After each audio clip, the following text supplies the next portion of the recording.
Boa noite, irmãos. A graça e a paz do nosso Senhor e Salvador Jesus Cristo. Eu não sei como é que você anda, mas fique firme aí. O Senhor é o nosso pastor e de nada teremos falta. Um grande abraço para você. Queria te agradecer mais uma vez a você que nos permite aí entrar na sua casa, através do seu aparelho celular, enfim. Obrigado por poder nos ceder esse espaço. Queridos, nós estamos aí dando continuidade na série Conexões com Deus. Hoje nós vamos falar sobre uma adoração conectada com Deus. E o texto que nós vamos utilizar é o texto do Evangelho de Lucas, capítulo 7, versículos 36 a 50. Mas antes disso eu quero fazer uma breve oração com você. Feche seus olhos, baixe sua cabeça, vamos falar com Deus. Senhor, nós mais uma vez estamos diante da sua presença em oração, Pai. Ó Deus, nesse momento nós queremos pedir perdão pelos nossos pecados, tem misericórdia de nós. Senhor, obrigado pela salvação, pelo dom da vida. Obrigado, ó Deus, por todas as bênçãos que o Senhor tem derramado em nossas vidas, Pai, na vida dos nossos familiares, dos nossos irmãos em Cristo, da sua igreja, Pai, em nome de Jesus. Fala conosco, Deus, através desta palavra. Em nome de Jesus, Pai, que nós oramos e agradecemos. Amém e graças a Deus. Queridos, o objetivo dessa série é estarmos conectados com Deus de tal forma que em 2021, apesar de tudo que está acontecendo, possamos ter aí o melhor ano das nossas vidas espirituais. Eu quero iniciar fazendo uma pergunta para você. Em 2021 você quer ser uma luz que brilha, que dissipa as trevas, ou você quer ser uma lâmpada queimada, ou ainda uma vela apagada? Em 2021 nós queremos ser tudo aquilo que já sabemos a respeito de Cristo e que torne isso um grande potencial, ou tudo aquilo que nós já sabemos de Cristo permaneça escondido, enterrado.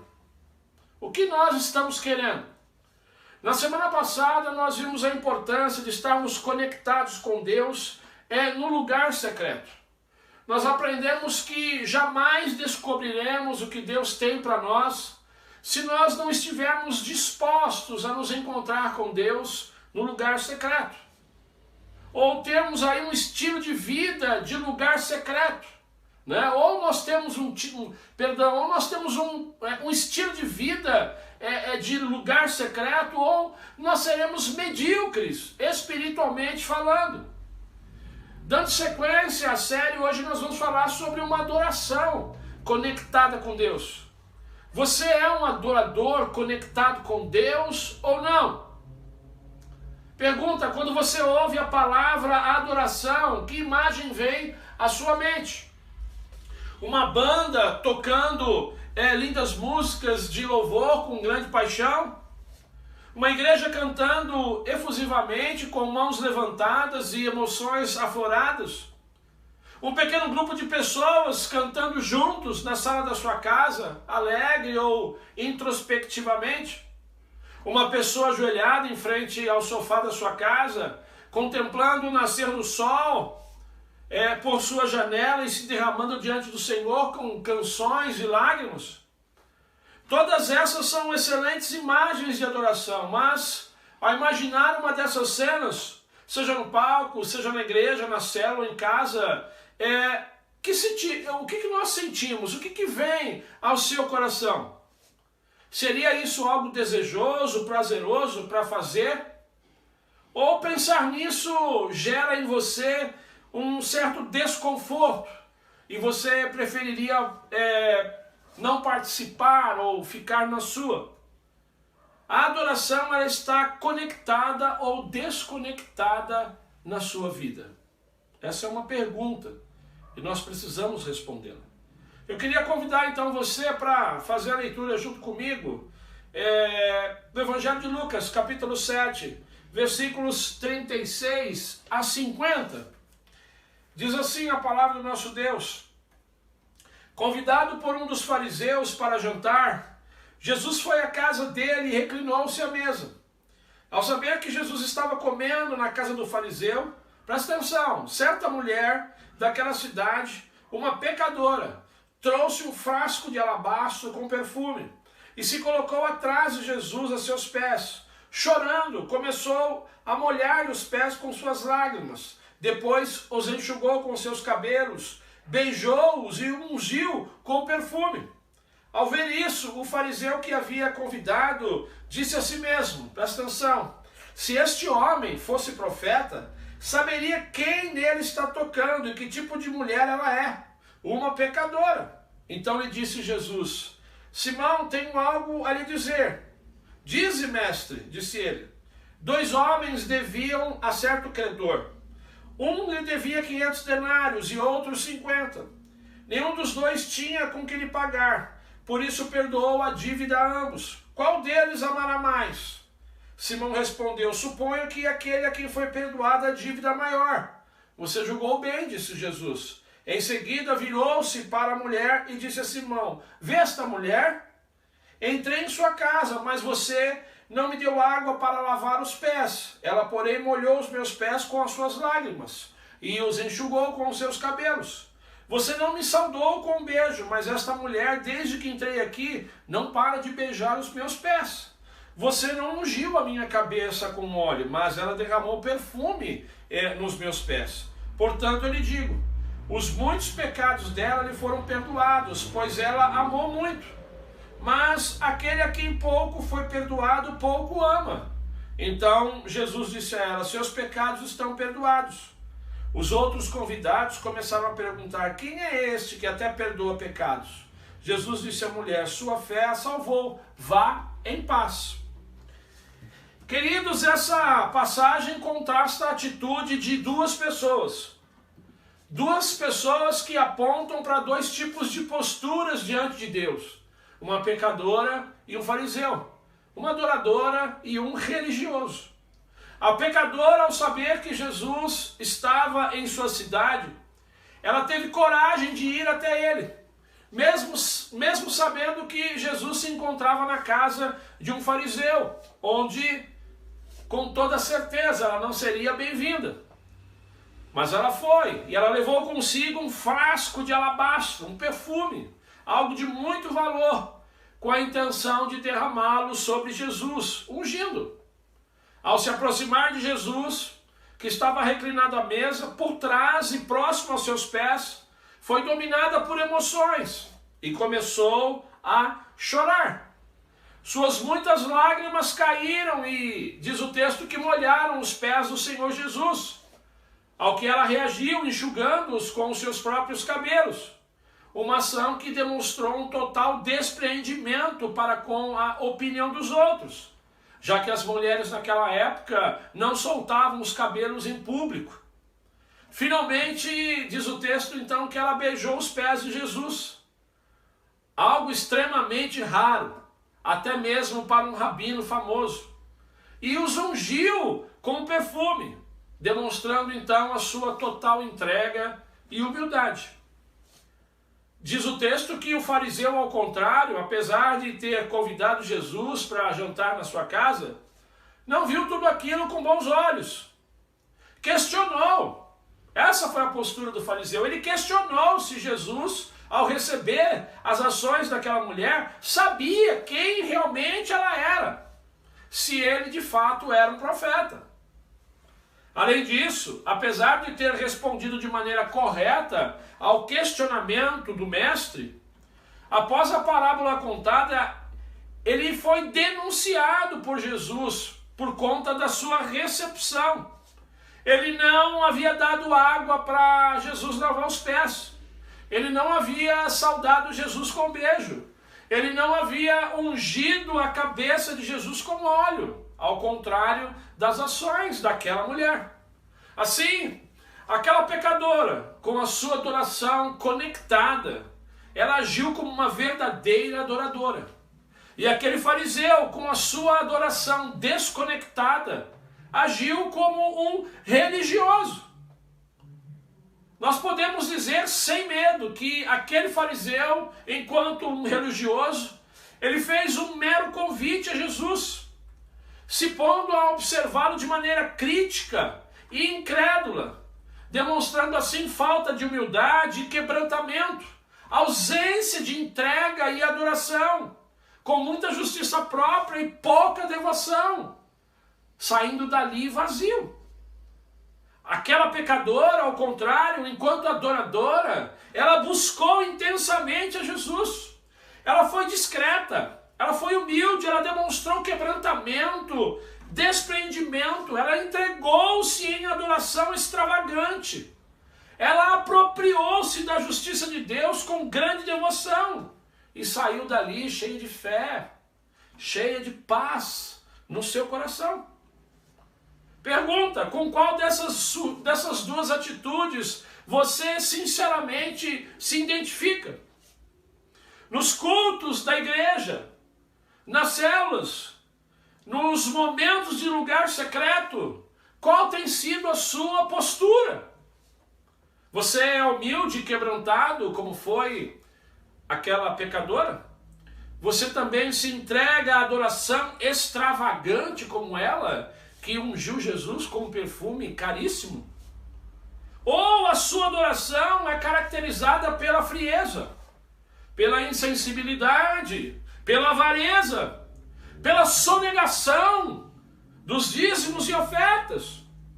O que causou a conexão naquela pecadora e poderia também nos conectar? E o que, ao contrário, não conectou, até mesmo desconectou a adoração naquele fariseu? A Bíblia nos apresenta pelo menos 3 elementos. E o primeiro deles que eu gostaria de compartilhar com os irmãos. O primeiro elemento que conectou a adoração daquela mulher pecadora é que ela estava diante de uma grande experiência de perdão. Dando continuidade ao texto de Lucas capítulo 7, a partir do versículo de número 41, Jesus, ele conta uma parábola ao fariseu. E ele pergunta ao final: 2 homens deviam a certo credor. Um lhe devia 500 denários e o outro 50. Nenhum dos dois tinha com que lhe pagar. Por isso perdoou a dívida a ambos. Qual deles amará mais? Versos 41 e 42. O fariseu respondeu corretamente: suponho que aquele a quem foi perdoada a dívida maior. Sendo validado por Jesus a sua resposta: você julgou bem. Verso de número 43. Adiante, contudo, Jesus, ele disse sobre a pecadora e também sobre o fariseu. Os muitos pecados dela, Jesus disse, foram perdoados, pois ela muito amou. Mas aquele a quem pouco foi perdoado, pouco ama. Verso de número 47. E concluiu dizendo à mulher: seus pecados estão perdoados. Verso 48. E ainda disse, finalizando: sua fé a salvou. Vá em paz. Verso de número 50.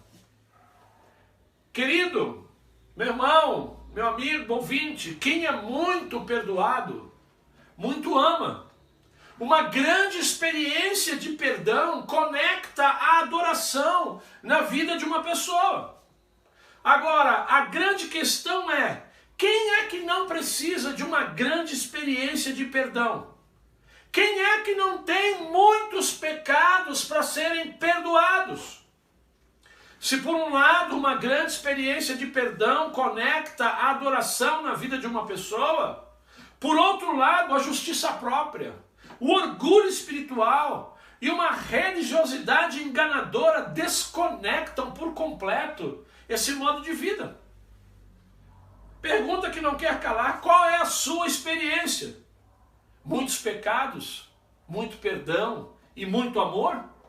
Ou poucos pecados, pouco perdão e pouco amor? Qual é a sua visão sobre si mesmo? A sua visão a respeito do seu pecado é que vai determinar o tamanho da sua experiência de perdão e, consequentemente, a conexão ou não da sua vivência de adoração. O segundo elemento que conectou a adoração daquela mulher pecadora foi um grande sentimento de gratidão. Um grande sentimento de gratidão. E esse ponto é consequência do primeiro. Quem tem uma grande experiência de perdão tem um grande sentimento de gratidão. Afinal, aquele a quem muito foi perdoado, muito ama.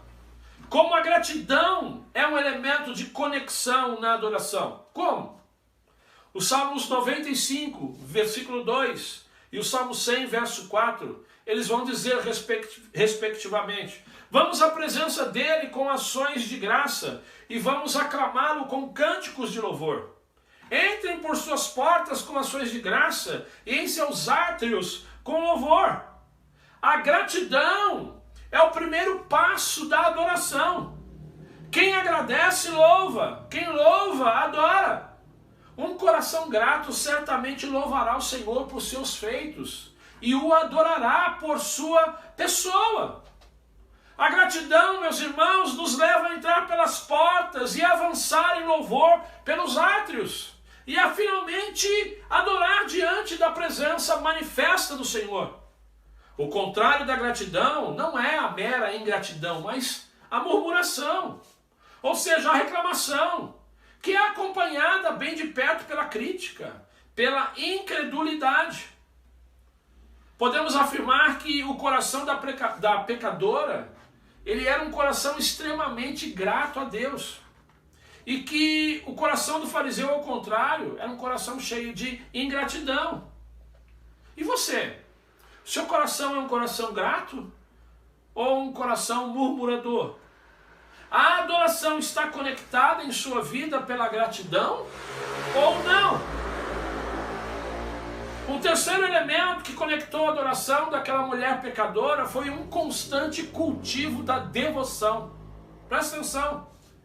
Lá no Evangelho de Mateus, Marcos e João, há uma mesma história muito semelhante a esta de Lucas. Contudo, ela acontece em outra ocasião e com outros personagens. Mateus capítulo 26, Marcos 14, João 12, é contada a história de Maria de Betânia, irmã de Lázaro e Marta, amigos do Senhor Jesus. Nesse episódio de Maria e Marta, irmãs de Lázaro, Maria ela vai derramar um frasco de nardo puro, que também era um perfume caro, sobre os pés de Jesus, e os enxuga com os seus cabelos, 6 dias antes da Páscoa, em que Jesus seria então crucificado. Antes disso, conforme Lucas capítulo 10, versículos 38 a 42, em outra ocasião, Maria ela se colocou aos pés de Jesus, ouvindo a sua palavra, enquanto Marta estava ocupada com muito serviço. E isso irritou profundamente Marta, que chegou a dizer para Jesus: olha, Senhor, o Senhor não se importa que a minha irmã tenha me deixado sozinha com o serviço? Diz para ela me ajudar. Verso 40. Ao que Jesus respondeu: Marta, Marta, você está preocupada e inquieta com muitas coisas, todavia apenas uma coisa lhe falta, apenas uma coisa é necessária. Maria ela escolheu uma boa parte e esta não lhe será tirada. Versículos 41 e 42. Nesse texto, irmãos, nós encontramos a semente que gerou o fruto da atitude adoradora de Maria na semana da paixão de Cristo. O seu tempo de devoção a Jesus. A dedicação de Maria ao ouvir, a parar com tudo para ouvir Jesus em sua casa, assentada aos seus pés. Essa atitude dela conectou ela a uma adoração extravagante que preparou o Cristo para a sua morte. Marta, ao contrário, ao preferir dedicar-se ao trabalho, aparentemente ela não agiu como Maria. E por isso ela não teve a sua adoração conectada como a da sua irmã. E você? Com quem você se identifica? Você é como Maria? Você é alguém que está procurando retribuir com excelência, com qualidade, assim como Maria fez, aquilo que o Senhor tem feito na sua vida? Você é assim? Você tem dado o melhor da sua vida? O melhor do seu tempo? O melhor dos seus dons e talentos? O melhor do seu dinheiro? Você tem demonstrado amor para com esse Deus que te perdoou, que te salvou, que transformou a sua vida, o seu casamento, a vida dos seus filhos, a sua vida profissional. A esse Deus que tem te dado tantos livramentos. Foram tantas as vitórias e bênçãos até aqui. Você tem reconhecido tudo isso, meu irmão? Você tem reconhecido tudo isso, minha irmã? Ou você tem sido como Marta, uma pessoa que se preocupa apenas com o seu serviço, com a sua casa, com a sua vida profissional, com o seu carro, com o seu namorado, com a sua namorada e por aí vai. Queridos, o constante cultivo de devoção a Jesus é que vai conectar a adoração na minha vida, na sua vida. Quais são as suas desculpas para não ter um tempo devocional? Para não ter um momento a sós com Deus? Quais são as suas desculpas atualmente para não vir à igreja? Para não participar de uma célula? Muito trabalho? Muito estudo? Agenda cheia? Seria você como Marta? Queridos, como Maria, nós precisamos escolher a melhor parte.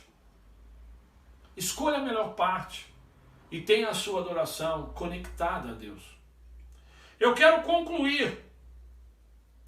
Para termos a nossa adoração conectada e sermos adoradores como a pecadora e Maria, irmã de Lázaro, nós precisamos de pelo menos 3 elementos. Uma grande experiência de perdão, um grande sentimento de gratidão e um constante cultivo de devoção. Como estão esses 3 elementos na sua vida? Se você que está me ouvindo ainda não teve uma grande experiência de perdão, esse é o momento. Esse é o momento oportuno para isso. O Espírito Santo de Deus está pairando agora aí sobre a sua casa.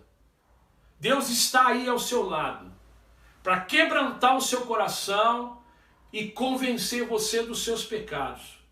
Jesus está aí para ouvir a sua confissão e lhe estender o perdão. Acredite nisso. A Bíblia diz que se nós confessarmos os nossos pecados, Deus é fiel e justo para nos perdoar de todo o pecado, nos purificar de toda injustiça. Apesar do sentimento de gratidão ser uma consequência da experiência de perdão, que tal você cultivar a gratidão na sua vida? Que tal, meu irmão? Que tal, meu irmão, você a partir de hoje fazer um exercício simples? Por exemplo, escrever aí num papel 40 motivos de gratidão. Começando cada frase com as palavras: eu sou grato por isso, por aquele outro. A prática desse exercício, todos os dias, é que vai fortalecer a gratidão no seu coração. E finalmente, para cultivar a devoção, em nome de Jesus, separa um tempo do seu dia, logo pela manhã, ou de madrugada, para buscar Deus em oração, na leitura da sua palavra. Isso vai mudar a sua vida. Isso vai conectar a adoração em você. Queridos, Deus tem um sonho para nós. Deus tem um sonho para a nossa igreja. Que a nossa adoração pública e comunitária, que os nossos cultos, seja na igreja, seja na célula, sejam fervorosos. Para isso, eu estou conclamando, eu estou suplicando a você, que é membro da Igreja Batista no Jardim Célia, a se dedicar a esses 3 elementos conectadores da adoração. Que Deus te abençoe. Que a graça do Deus Pai, o amor do Deus Filho e as doces consolações do Espírito Santo de Deus estejam com todos nós, desde agora e para todo sempre. Amém e graças a Deus.